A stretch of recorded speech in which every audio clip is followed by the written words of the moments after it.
আসসালামু আলাইকুম। আজকে শুধুমাত্র আপনাদের সাথে সুন্দর একটা কলা কৌশল করার জন্য একটা ভিডিও করতেছি। আপনারা খেয়াল করেন তো, এই যে আমার কবুতর খামারে যে লফটটা দেখতেছেন, মানে ঘরটা, হ্যাঁ, এই ঘরটা একেবারে প্রায় অকেজো হয়ে গেছে। আপনারা অনেকেই জানেন না বিষয়টা। ভিতর থেকে ভিডিও দেখেন, খাঁচাগুলার সেটআপ দেখে মনে করেন যে অনেক হাইজেনিক একটা ঘর করছি। বিষয়টা এরকম না। আমি আসলে গরিব মানুষ, রিয়েলি গরিব মানুষ। খুব কষ্ট করে না খেয়ে খেয়ে টাকা জমে জমে কবুতরটাকে এ পর্যন্ত নিয়ে আসছি। এখন পর্যন্ত যুদ্ধ করতেছি, নিজে এক সন্ধ্যা না খাইয়া কবুতরকে খাওয়ানোর চেষ্টা করি ইনশাল্লাহ। ক্লিয়ার করে বললাম। আচ্ছা, তো এই ঘরটা অকেজো হয়ে গেছে। অকেজো হয়ে যাওয়ার কারণে একটু কাছে নিয়ে আসো তো, একটু দেখাই। হুম।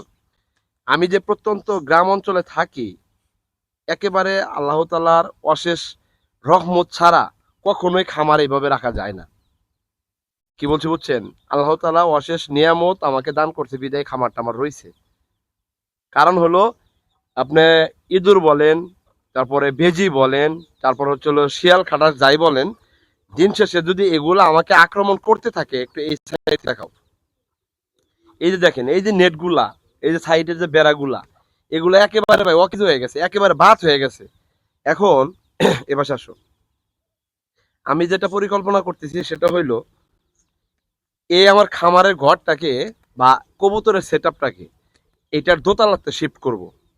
অভিজ্ঞ ভাই ব্রাদার যারা আছেন, একটু তাজরুল ভাইকে পরামর্শ দিবেন।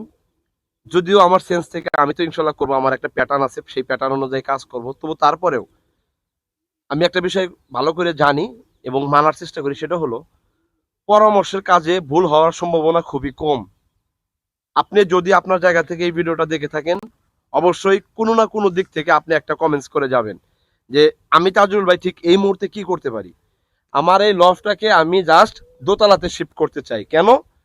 যেহেতু আমি একদম প্রত্যন্ত গ্রাম অঞ্চলে থাকি, এই জায়গাটাতে আপনি শিয়াল বলেন, খাটাস বলেন, বন বিড়াল বলেন, এবং ওই যে নেউল,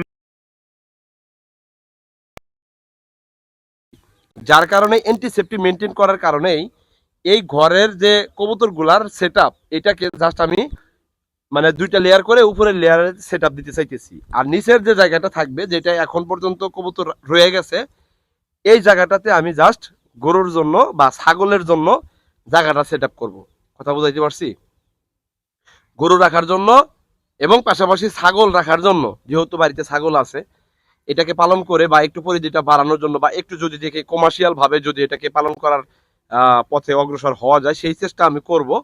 তো আপনাদের কাছে এই জিনিসটা জানার জন্য ভিডিও করতেছি। অ্যাকচুয়ালি আপনার একেবারে ব্রেন থেকে, বিবেক থেকে যেই পরামর্শটা আমি তাজুল ভাইয়ের জন্য একটু ভালো হবে, আপনি জাস্ট এখানে একটু লিখে যাবেন। প্লিজ লিখে যাবেন। কারণ এই ঘরটা একেবারে ব্যবহারের অযোগ্য হয়ে গেছে, যার কারণে আমি এটাকে রিকভারি করতে চাইতেছি। এটাকে দোতলায় নিয়ে যাব, একটা কাঠের পাটাতন দেব এবং তার উপরে কবুতরগুলো শিফট করে ফেলবো। নিচের যে জায়গাটা থাকবে, এটাতে গরু রাখার জন্য আমি একটা সেট আপ দিব ইনশাল্লাহ। তো এই সেট আপটা কেমন হবে এটা একটু ইনশিওর করবেন, বা হচ্ছে দোতলায় নিয়ে গেলে কোন গেটআপে করলে বিষয়টা ভালো হবে। কারো যদি ধারণা থাকে, কেউ যদি এরকম আকারে লফট করে থাকেন, হ্যাঁ, দ্বিতীয় লেয়ারে মানে দুইতলা করে ওর উপরে কবুতর সেটআপ দিচ্ছে, নিচে অন্য কিছু রাখার মতো জায়গা আছে, এরকম যদি আমার শুভাকাঙ্ক্ষীর ভিতরে বা আমার যারা অনলাইন ফ্যামিলি মেম্বার্স আছে তাদের ভিতরে যদি আপনারা কেউ এই বিষয়টা অবগত থেকে থাকেন, অবশ্যই অবশ্যই আমি বলবো কমেন্টে একটু আপনি মেনশন করে যাবেন, যাতে করে আপনার দেখানো, আপনার বলা একটা অভিজ্ঞতাকে আমি কাজে লাগিয়ে ইনশাল্লাহ আমি যাতে স্বতঃস্ফূর্ত ভাবে আমার এই খামারটাকে আমি প্রতিস্থাপনা করতে পারি ইনশাল্লাহ। আর খুব রিসেন্ট এটা কাজ শুরু হয়ে যাবে, যেহেতু মিস্ত্রির সাপোর্ট লাগবে এই জায়গায়। তো আমি চেষ্টা করব যে খুব পরিপাটি করে একদম 100% আদর্শ একটা আধুনিক খামার তৈরি করার জন্য, এবং পুরো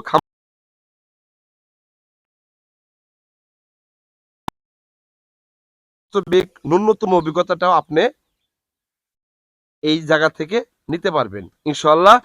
সেই ধরনের কাজকে আমি যাতে আরো বেশি ডেভেলপিং করতে পারি, এই কবুতর সেক্টরটাকে বিশাল একটা পরিধি আকার ধারণ করাইতে পারি, সেই চিন্তার লক্ষ্য থেকে যেহেতু কাজ করতেছি, ইনশাল্লাহ আপনারা ব্যক্তিগতভাবে আমি তাজুল ভাইয়ের জন্য দোয়া করবেন। আমি তাজুল ভাই যাতে আমার জায়গা থেকে বিভিন্ন ধরনের বিভিন্ন আঙ্গ পাঙ্গ খুঁটিনাটি যতগুলা বিষয় আছে, এজ এ কবুতর খামারি হিসাবে আপনাকে এই পরামর্শটা দিলে বা এই মেসেজটা তুলে ধরলে আপনি আপনার জায়গা থেকে অ্যালার্ট হতে পারবেন। সচেতন হতে পারবেন, সেই সচেতনতার দৃষ্টিকোণ থেকে আমি চেষ্টা করতেছি প্রত্যেকটা বিষয়টাকেই অনলাইনে তুলে ধরার জন্য। আশা করি বিষয়টা ক্লিয়ার হয়ে বুঝতে পারছেন। তো অবশ্যই আমার জন্য দোয়া করবেন, আমার খামারের প্রত্যেকটা কবুতর পশু পাখির জন্য দোয়া করবেন। আমি আপনাদের সুস্থতা কামনা করি, আপনার শখের প্রাণীগুলো সুস্থ থাকুক, ভালো থাকুক, এই প্রত্যাশা রেখে সবার জন্য শুভকামনা জানিয়ে আজকের মতো বিদায় নিতেছি আমি তাজুরুল ভাই। দেখা যাক নতুন কোনো ভিডিওতে আপনাদের জন্য কি নিয়ে আসতে পারি। ভালো থাকবেন, আল্লাহ হাফেজ, আসসালামু আলাইকুম রহমতুল্লাহ বারাকাতুহু।